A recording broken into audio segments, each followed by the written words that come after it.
Hi guys, it's Julian with LSAT Explainer here. Today I'm looking at question 14 from section 4 off of test 114.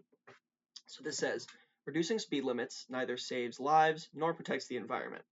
This is because the more slowly a car is driven, the more time it spends on the road, spewing exhaust into the air and running the risk of colliding with other vehicles.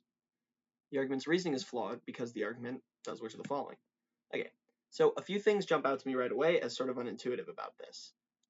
Obviously, we know that reducing speed limits probably does protect some people. If there was no speed limit, then people could go 100 miles in a school zone, maybe hit a kid or something. So it seems pretty flawed off the bat. Um, so maybe it's going to have to do with the context of it or something. Um, the more slowly a car is driven, the more time it spends on the road, spewing exhaust into the air and running the risk of colliding with other vehicles. So my prediction is going to be that Uh, the flaw is that I don't know. It's got to be something about time spent on the road being the primary driver of emissions. The more time spent on the road, or a driver of emissions. I mean, I guess we know that to be true, but that could be a flaw, and or it could have to do with this risk part, which I guess has always seemed to me to be the justification behind speed limits, right? Like, well, so that you don't hit people. It's not necessarily an environmental thing.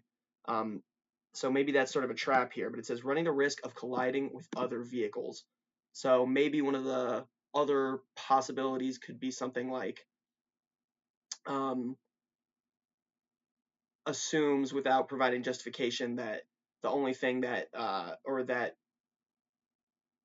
driving on the road, I don't know, number of cars on the road increases the risk of colliding with other vehicles, something like that. Let's take a look at the answers though, because sometimes I don't know. This one seems so weird and unintuitive; it can be hard to make a prediction for.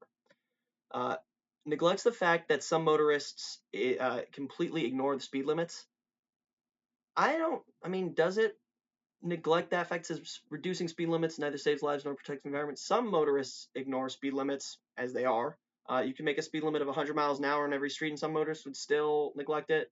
Um, also, some could be one, and that's not going to really reduce or save lives of anybody.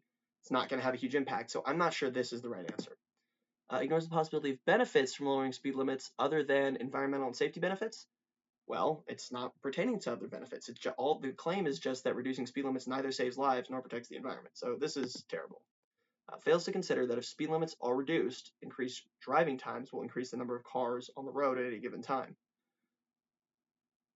Does it fail to consider this? Presumably, the more slowly a car is driven, um, the more cars there will be on the road, simply because it will take more time for a car to go from point A to B, uh, assuming that the speed limit actually affected their time it took them on the road. It doesn't really even mention this, and even then, I'm pretty sure this would go along with the general sort of theme of the argument, so I'm not sure this is correct either. Presumes without providing justification that total emissions for a given automobile trip are determined primarily by the amount of time the trip takes. Okay, so this is pretty close to one of our predictions. Primarily by the amount of time the trip takes. So maybe it's like the trip could be fast, but something about the way the car works means it produces a lot more emissions when it goes super fast. So this one could be it, but this word primarily is jumping out to me. And then presumes without just providing justification that drivers run a significant risk of collision only if they spend a lot of time on the road. Wow, that one is tricky. So these are both somewhat close to our two sort of dual predictions that we made, but they both are subtly different, which means we didn't really predict the answer right at all. So let's take a look. Maybe the trick here is in the wording, because these are both a little weird. So primarily jumped out to me before. The more time it spends on the road spewing exhaust into the air and running the risk of colliding with other vehicles. Okay. Oh no. It could be it. And presumes without providing justification that drivers run a significant risk of collision only if they spend a lot of time on the road. There we go. Okay. This is too strong. I'm not sure it does presume this. It doesn't talk about how significant the risk of collision is. It says running the risk of colliding with other vehicles. Certainly, more time spent on the road, induces some risk of colliding with other vehicles. I'm not sure it presumes this. This would be flawed, but this is not the specific flaw that is made here in the passage. So I think through process of elimination, the answer is D.